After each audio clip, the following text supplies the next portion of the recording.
Conte de Nadal, de Carme Karr. A Leonor i Emma. Benvolgudes, aquí teniu aquesta rondalla que no us és desconeguda. És una d'aquelles que jo us contava lo darrer estiu, quan us aplegàveu amb mes filles entorn meu, sobre els sorrals daurats de la platja llevantina.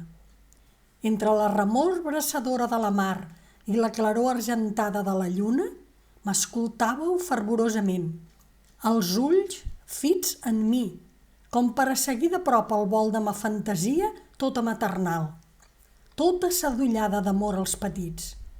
I recordo, quan us fou grata aqueixa tradició, que entre perfums de ginesteres florides, celebrors marines i creències santes, flotava bon xic indecisa entre les bromes dels meus llunyans records d'infantesa.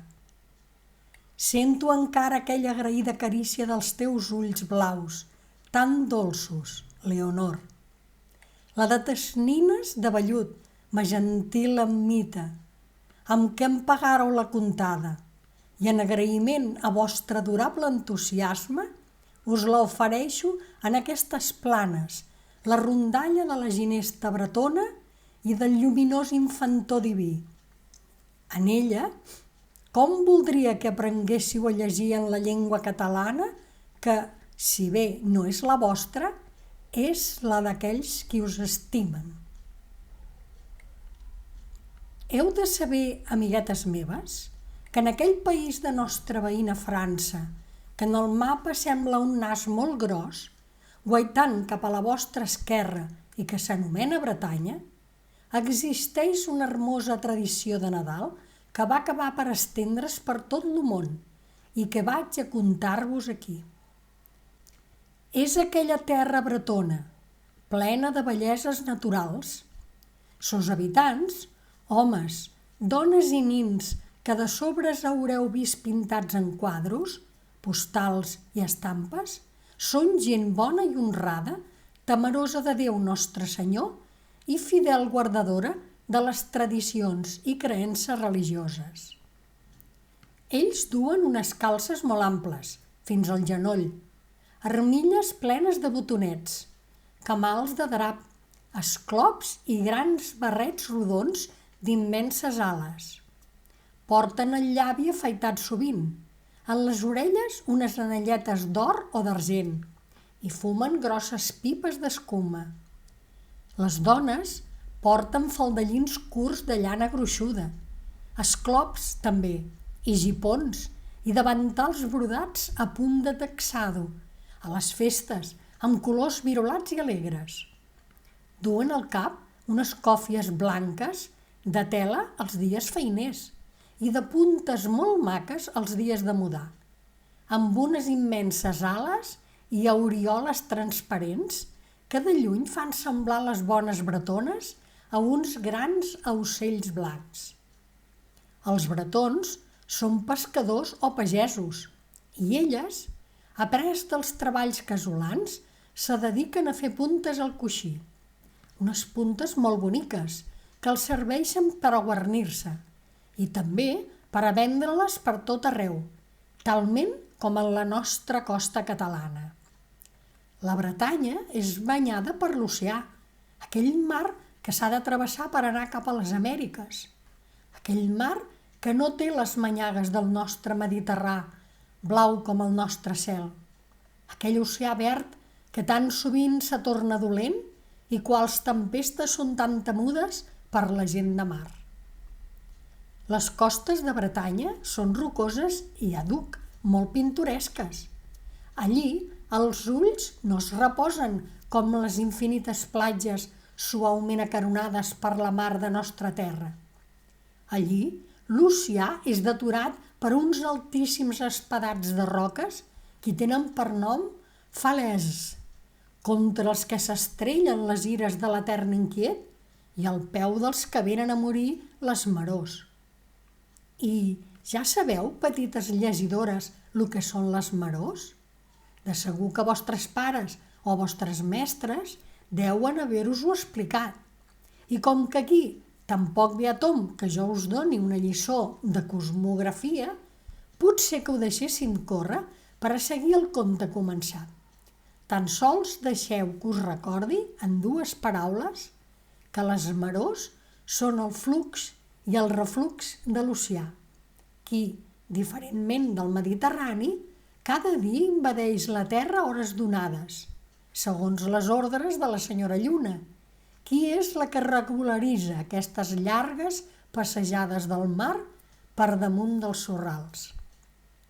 Aquell, després, se'n torna pel mateix camí, deixant entre les petites roques i dintre l'arena, com per a fer-se perdonar la concebuda invasió, un món de petits peixos, crustacis i petxines que esdevé una font de recursos per a les dones i criatures dels pescadors, els qui, amb unes petites relles, llauren la sorra, trobant-hi amb què omplir rets i cistelles. Ara bé, en aquell país de Bretanya, entre dos espadats de les Falaise, hi havia fa molts i molts anys un petit poblet de pescadors que no vivien d'altres béns que aquells que la mar venia a donar-los.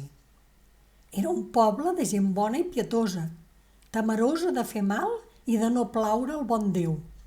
El bon Déu a qui devien aquella mar verda d'on n'atreien el pa de cada dia, el bon sol tèbia a l'hivern i la fresca brisa a l'estiu. Aquell any era arribada la nit de Nadal, tota negra de bromes. Bufava un vent terrible i l'infinit oceà grondava amenaçador. No es veia en el cel el brill d'una sola estrella, ni en les pauroses negrors del mar el llunyà lluquejar del fanal de cap barqueta. Dormien aquestes tranquil·les impassibles damunt la sorra, ben amarrades, lluny de la rompent de les ones, mentre els pescadors, al voltant de les llars enceses, qui més qui menys, se sentien feliços fruint la pau familiar i l'escalforeta dolça d'un bon foc d'algues, quals flames blavoses i perfumades esperaven alegrement fent llengotes la gran paellada de les tradicionals creps del Nadal bretó.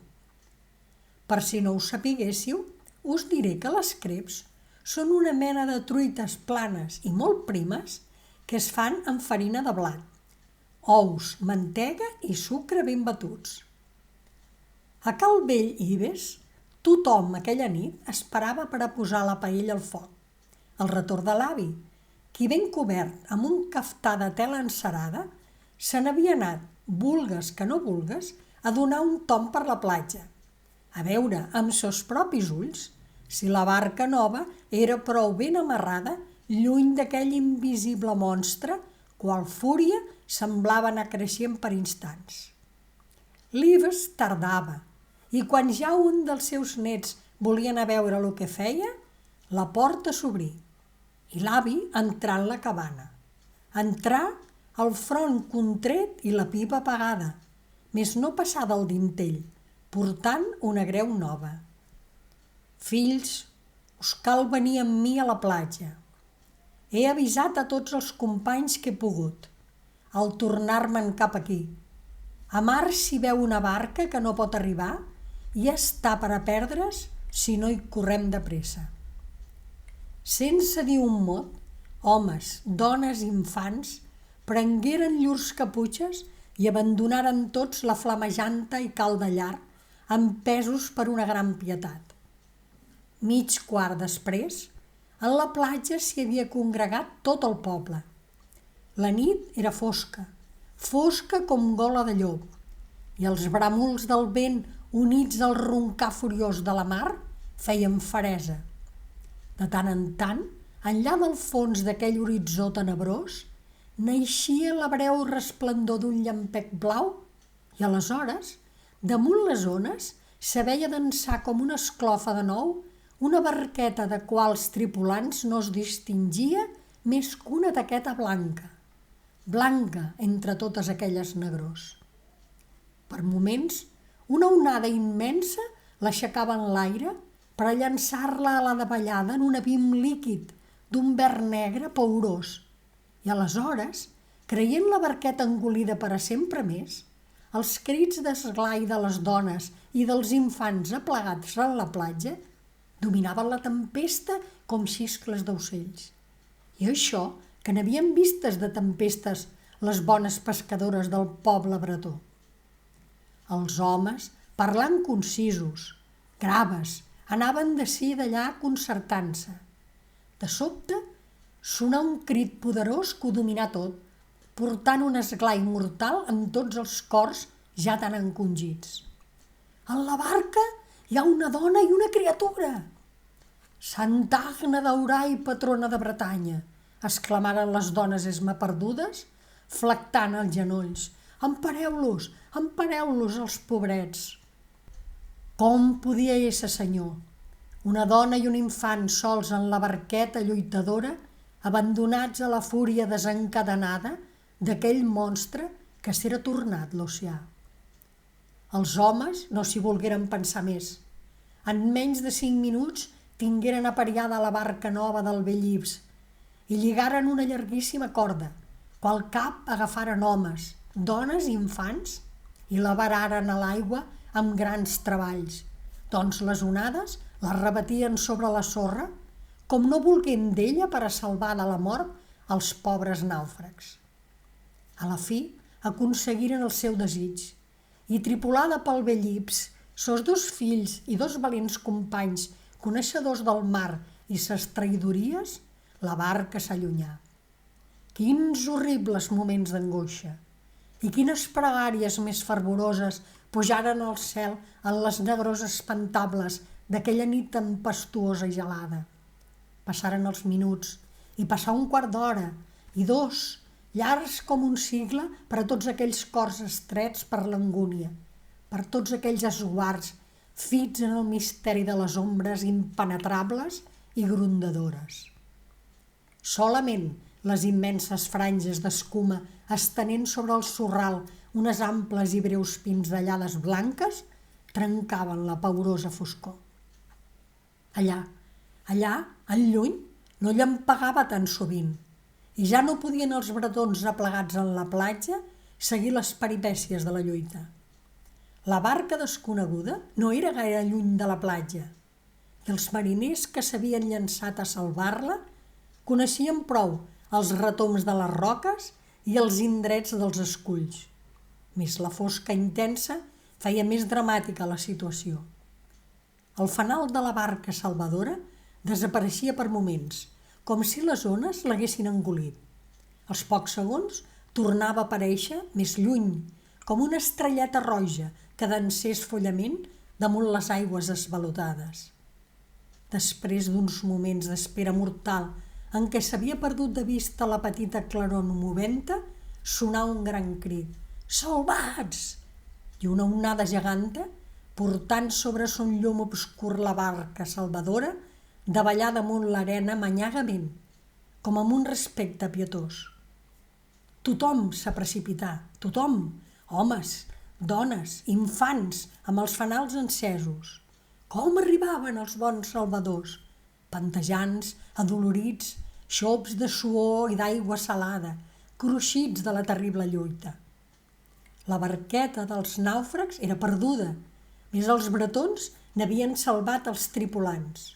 Una dona vella i tota tremolosa, l'esguard tot atuït, vestida com les pescadores de les costes del Finisterre, amb robes brunes, cassaquí blau brodat i còfia blanca, xops d'aigua.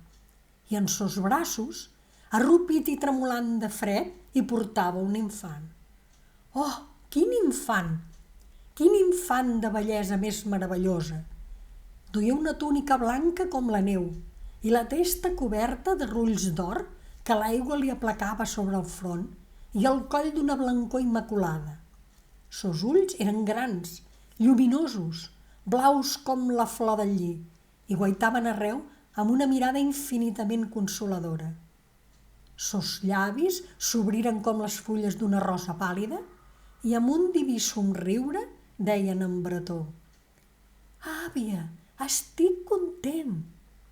Les pescadores Sentiren llur cor fondre's a la vista d'aquell infantó i de la velleta mullats i tremolant de fred. Totes alhora volgueren despullar-se dels abrics que duien per a cobrir-ne els nàufrags. La veu del vell Yves se feu sentir. Deixeu-vos de manyagues i bones paraules. El que cal en aquesta pobra dona i el seu net és un bon foc, canviar-se de robes i un pot de vi calent. Què deia el vell Yves? Bon Déu! Robes seques no els ne mancarien pas als nàufrags. Més, per a córrer a la platja tothom havia abandonat les cases i les llars eren apagades arreu. I de vi? Quin tenien el poble de vi més que la rica Susanna, la vella escanyapobres, qui amb el seu net vivia en la casa blanca del racó de la platja. L'única que no havia volgut respondre a les veus de pietat que havien ressonat a sa porta. «Susanna, Susanna, hi ha una barca que es perd, sortiu amb vostre fanal». Oh, qui aniria a demanar-li a la vella que obrís la seva casa als pobres nàufrags, als cansats pescadors que els dongués un got de vi vell, d'aquell vi que sols ella guardava com un tresor en el fons de son rebost. Qui gosaria demanar-li un lloc vora l'encesa llar per a que aquella dolça velleta i l'infant, bonic com l'estrella de la tarda, eixuguessin llurs robes xopes i rescalfessin llurs cossos enfredonits. Tothom s'aguaità en silenci i ningú es veia amb cor de trucar a aquella porta que prou sabien quan poc hospitalària era. Tothom sentí la tristesa fer lloc a l'alegria d'haver vist salvats els nàufrags, recordant les maleses que en el poble feia la vella Susanna i el seu net d'ençà que en ell vivien. Car eren forasters. 3 anys abans havien aparegut un dia en el poble. La vella, el seu fill i son net. S'havien vestit la caseta blanca en el racó més arrecerat de la platja i no es feien gairebé amb ningú. Del fill de la vella se sabia que navegava per altres mars, en una nau que li pertanyia. Ben bé del cert, ningú podia dir quin era el seu comerç. Més un dels fills del vell Yves, qui havia servit en les galeres del rei, a son retorn al poble, havia assegurat que el fill de la vella Susanna era un lladre de mar, un pirata. 2 cops l'any, per la Pasqua i per Nadal, tornava al poble amb un gros bagatge de caixes estranyes que encauava amb ell en la caseta blanca de la que en sortia al cap de 3 dies per a reprendre sos viatges misteriosos. També portava unes grans gàbies, plenes d'ocells hermosíssims, d'estranys plomatges i de colors admirables que romanien tancats en una immensa ocellera en el pati de la casa, muts i enyorant el sol, les palmeres i els grans boscos de lianes impenetrables. Els bretons d'aquell poble eren bons i honrats i mai per mai, ni en els dies de més gran misèria, se'ls havia ocorregut assaltar aquella casa que suposaven plena de tresors, confiats a la guarda d'una vella i un infant. Oh, havia triat bé son refugi el pirata. El net de la Susanna tenia uns 10 anys aleshores. Més ja sos instints de maldat se revelaven en tots sos actes. Ell martiritzava els animals que se li posaven a tret i son més grat entreteniment era el tirar pedres. Era força destre en aquest art el petit Mauri. Gavina o oreneta que giravoltés per la platja a les hores en què s'hi trobava ell era morta d'una pedrada. Ell sabia com ningú trobar els nius dels ocells de mar en els forats més amagats i impracticables de les roques i era son ple trencar-ne els ous, estimbar els petitets i esbarriar al vent les tèbies plomes. El senyor mestre l'havia hagut de despatxar d'estudi i els nois del poble fugien d'ell, com davant d'un diable, perquè els perseguia a cops de pedra a la més petita contrarietat. Si algun cop al mar se n'havia endut alguna barca pescadora i havien restat en la misèria una viuda i uns orfanets, lo bon senyor rector havia anat a trucar a la porta de la caseta blanca per a pregar la vella Susanna que ajudés als socors dels dissortats. I mai per mai la porta s'era oberta, sinó que de dins estant n'havia eixit una negativa crudel com a resposta. Com, doncs, trucar en aquella porta? La nit era gelada i la vella i l'infant semblaven defallir. Les cases dels pescadors eren un bon tros lluny endins de la platja. La nit era gelada. La vella i l'infant semblaven defallir. Les cases dels pescadors eren un bon tros lluny endins de la platja. I allí mateix, tan propera es veia la caseta blanca amb una claror gaia darrere els vidres i una fumarola enlairant-se per la xemeneia en les negrors de la nit. Aleshores, el bon rector, qui malgrat sos xacres i sos anys havia també acudit a la platja, el bon rector digués al pescador: «Fills meus, no hi ha més, totes les llars són apagades. Vaig a provar encara un cop. Molt serà que l'infant Jesús no els toqui el cor aquesta nit de Nadal». I el grup s'atansà a la porta que fou colpejada prudentment pel rector.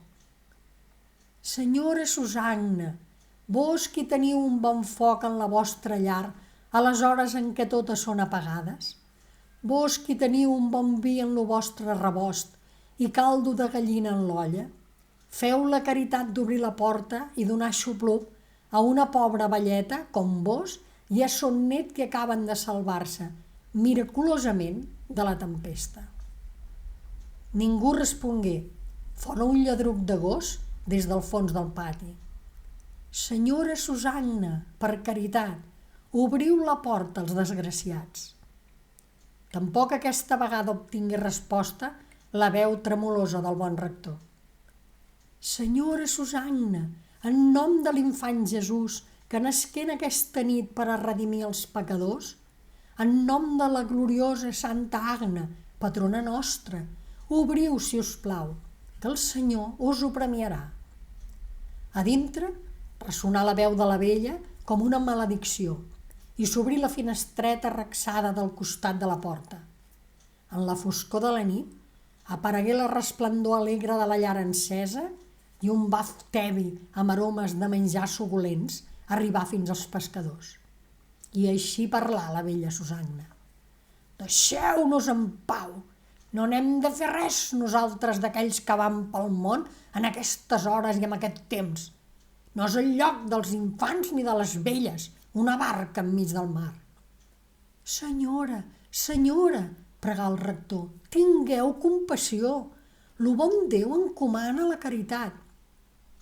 «Feu-ne vos, que és vostre l'ofici, predicar i assistir als pobres», respongué la vella. «Senyora Susanna, totes les llars són apagades, la velleta té fred i el nin tremola». «Que li donguin un bon fart de llenya amb un manat de vergues», afegí la veu del net de la bruixa. «Ja veureu com li passarà el fred». I es tancà la finestra d'un cop. En aquell mateix instant, o miracle, aparegué en la nit una claror estranya il·luminant les tenebres. Callà sobtadament el vent, s'encalmà l'oceà i s'aclarí el cel. Els pescadors, atuïts, s'adonaren que la vella nàufraga i son net resplendien d'una llum misteriosa, dolça com l'espurnejar dels estels. Vegueren que la velleta es redreçava i que el nin, dret en terra, somreia amb un somriure diví. I tot d'un cop, els llurs abillaments, sobtadament eixuts, voleiaren com ales lleugeres. El rostre de la vella, conservant ses arrugues, devenia resplendent, i el del nin d'una hermosor mai somniada. Dels rulls d'or de sos cabells semblaven eixir-ne fais d'una llum meravellosa i son esguard blau tenia una dolcesa incomparable. «Veniu, veniu amb mi», feu el nin amb una veu melodiosa com música angelical. «Veniu amb mi», repetia estenent ses manetes rosades, «que jo porto en mi la pau i la justícia».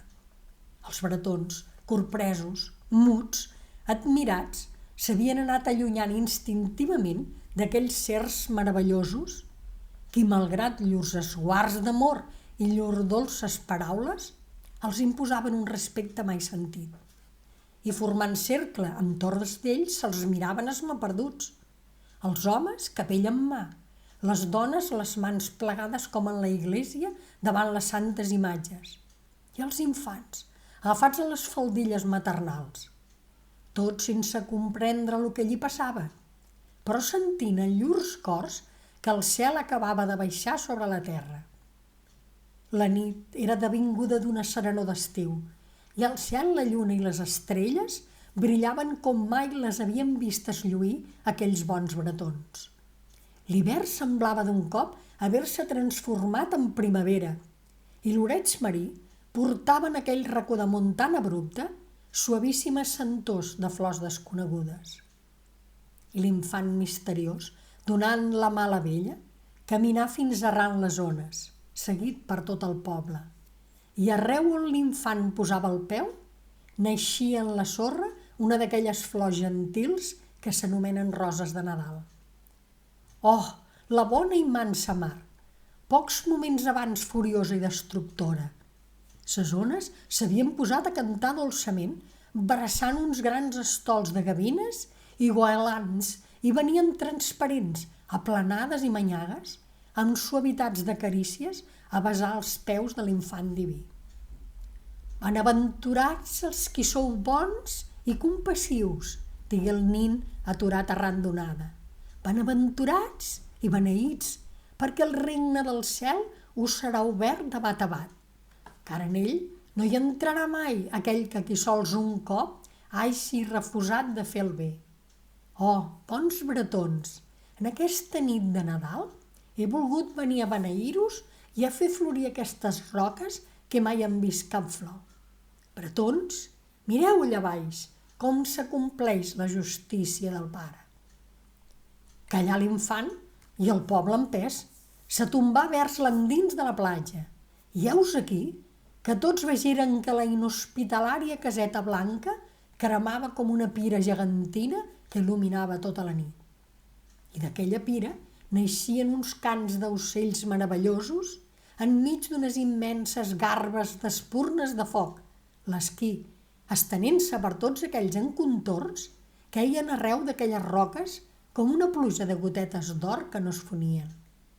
I no parava aquí el miracle, sinó que algunes d'aquelles espurnetes entraren per les boques de les xemeneies i, baixant fins a les llars apagades, les tornaren a encendre alegrement.